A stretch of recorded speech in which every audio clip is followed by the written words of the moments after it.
So what are microaggressions? Well, I'll go through this quickly, but it's a contemporary form of racism, right?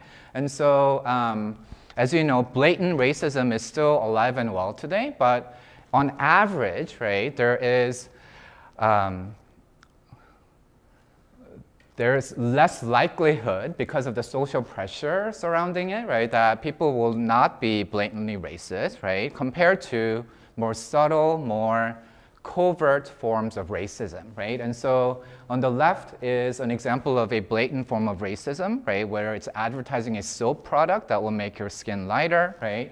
And then on the right, some of you might remember the Dove commercial controversy where a African-American woman would take her shirt off and then transform into a white woman, right? And Dove, of course, responded with an explanation that said, we didn't intend this to be racist, right? But the impact is there is a similar sort of message regarding what is more desirable in terms of skin color, right? And that is something that is portrayed in both of these elements.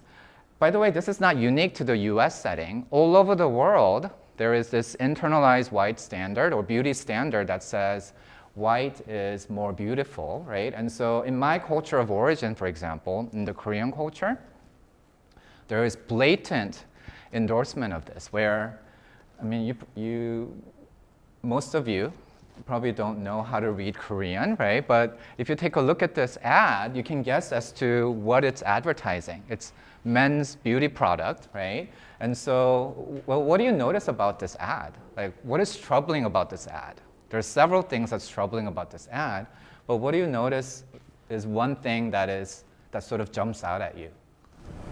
Well, he has like a harem of white women.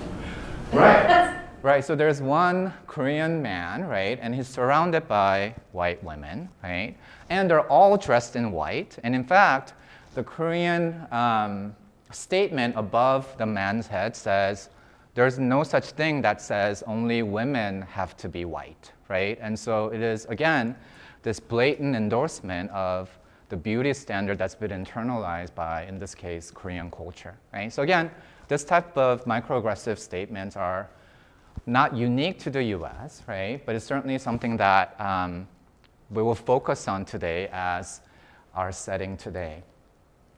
So racism, again, looks very different. Overt racism is still prevalent, right? But maybe not as prevalent as it used to be.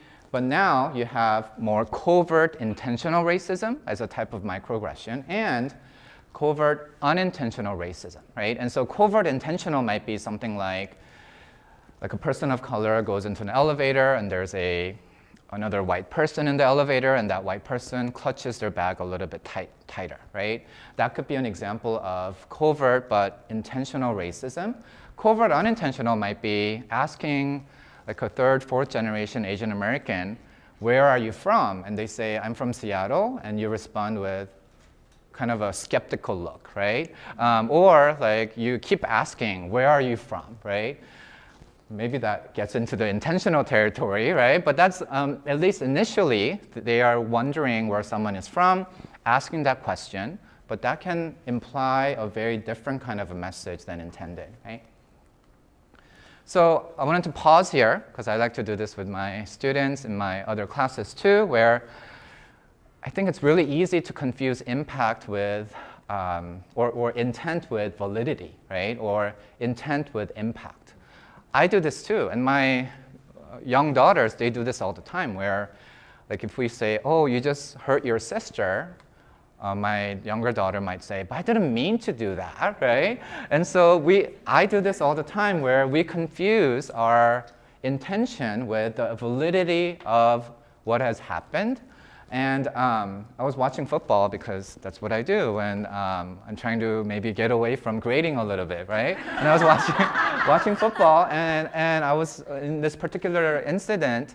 There was a player that got injured, a quarterback that got injured, and the analysts were analyzing whether this was a quote-unquote dirty play, right? And they were spending like 30 minutes analyzing whether this linebacker had intended to hurt the quarterback, right?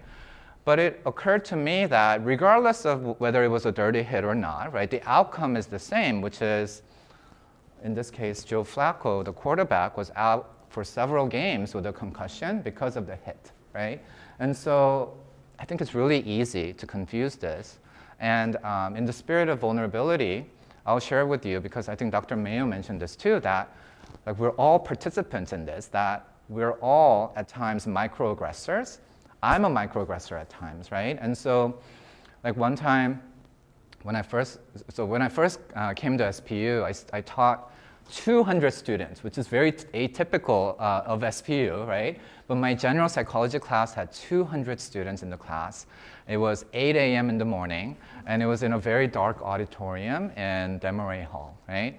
And I was, kind of flustered in the middle of class, and I confused the names of 2 students of color who were sitting like right in front of me, right? Mixed their names up, right?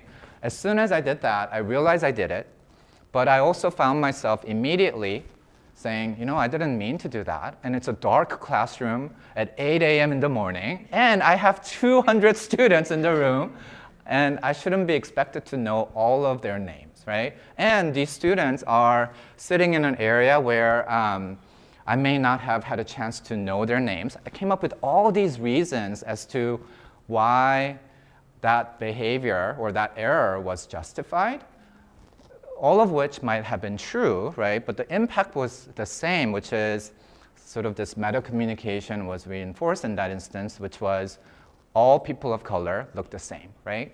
Regardless of whether I believe that or not, I don't, right? The impact was something that had potentially that kind of an impact as a microaggressive statement, right? And so I challenge us to try to not confuse intent with validity, and when you catch yourself doing so, maybe counter that by thinking about the impact. I also think this is why, one of the big reasons as to why people become defensive, right, when they're confronted about their microaggressions, right, and why that conversation then stops, right? Like, I didn't mean to do it, and so I don't need to talk to you anymore about this, right?